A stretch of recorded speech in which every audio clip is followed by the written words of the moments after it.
Good morning, everybody. Coming to you from Duncanville, Texas. This is Daniel Flores and Monte Anderson. We're going to be talking about some urban stuff, some streets, some sidewalks, buildings, all kinds of stuff. So we're going to have some fun today, and we're going to talk about CNU coming to town next April, the last weekend of April, and Monty's going to give us his take on it. What do you say, Monty? Thanks, Daniel. It's a beautiful Monday morning, and we're getting a good start to the week, starting to talk about the Congress for the New Urbanism. How many of you out there know what that is? The Congress for the New Urbanism is the leading organization promoting walkable, mixed-use neighborhood development, sustainable communities, and healthier living conditions. In other words, CNU.org, Congress for the New Urbanism, CNU.org, is changing the way we see the world. It's kind of a new way of looking at the way we used to do old things when we used to really build communities holistically and completely.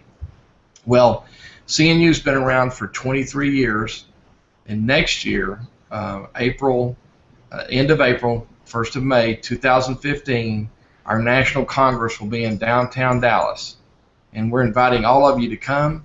And we'd also like for you all to contribute to our cause. Go on to cnu.org and help us make this Congress the best there's ever been since the beginning.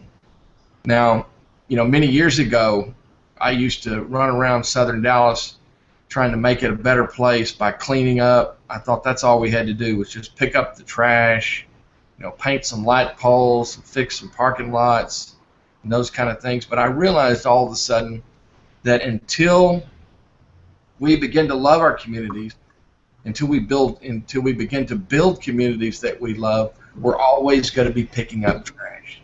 And that's what CNU really does, is builds lovable communities. Is that your take, Daniel? Yeah, I mean, I think it's just kind of the old way of building.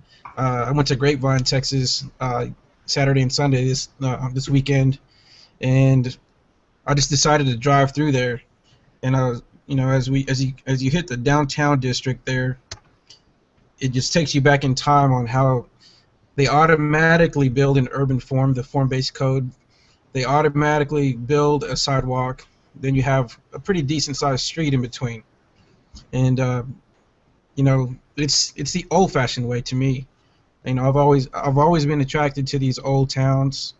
Whenever we go on a vacation when I was a kid, that's what I would focus on. I would look around and see these old buildings, even just everywhere. I pay attention to that stuff, and it finally started making sense. Once I heard about CNU, and I'm just real excited to get involved and try to build that old way in this in our current time. That's what I think. Well, that's great. That's good thoughts there. We've been talking a lot lately about microsurgery in southern Dallas County, and one of the places that we're just beginning, we've been doing that over the years. I mean, initially we worked on Jefferson Boulevard, which is one of the greatest urban streets in all of Dallas, where the Texas Theater is at. It was one of our projects we worked on in the beginning. Also, we've done some work down in the Bishop Arts, which has got great form, great little commercial district surrounded by residential. And then, of course, the Belmont Hotel, which was out on an island by itself, not much residential around it, but a lot of commercial and industrial. And so all of these areas, what we've done is microsurgery, where we went in and did one little project, hoping that it would lead to another project and another and another. And so, and I can't forget about downtown Duncanville, of course. We've been working down there for over 12 years, doing one little building at a time. One of the next places we're getting ready to work is the Elmwood area. And in Elmwood, I'm going to share with you a screenshot here. In Elmwood,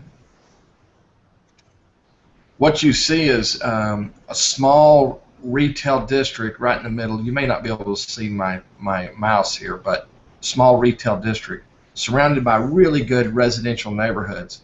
And if you'll notice the street grid, the U-shaped streets, the grids going from one street to another, no cul-de-sacs, great form, great organization, great efficiency of a neighborhood. So the residential neighborhood around it is doing very well and getting better all the time, but there's no commercial activities. So we're beginning to start over there with one little building, a 3,000 square foot building right in the middle, and we're looking for a new owner for that building, and we want it to be an owner-occupied entrepreneur. So what kind of uses do you think we will work over there, Daniel? What kind of businesses will work? That's a good question. It originally was a 7-Eleven, and then it turned into a laundry service, and then now in its current state, they split the property up. One is a little neighborhood diner type place, and the second space is an old-fashioned laundromat. But we'll just have to take the cues, check the neighborhood, see. Almost need to see what they want there. I could see a little diner working, just a fast food, not fast food, but like fast service, good food, something like that would work. Like a little coffee shop that made pancakes or what have you. It just we'll just have to check and see what happens. In the beginning. To get someone to move over here to test this out, to try this, one of the things that we try to do is make available an opportunity for the entrepreneur or the restaurateur or the business to come in here that would own this building. So we try to make that happen because we feel like that's a key to, it's like a cornerstone for the community when you've got an owner-occupied business in that area. So we're going to be working on that, and so more to come in the future. Yeah. Go ahead.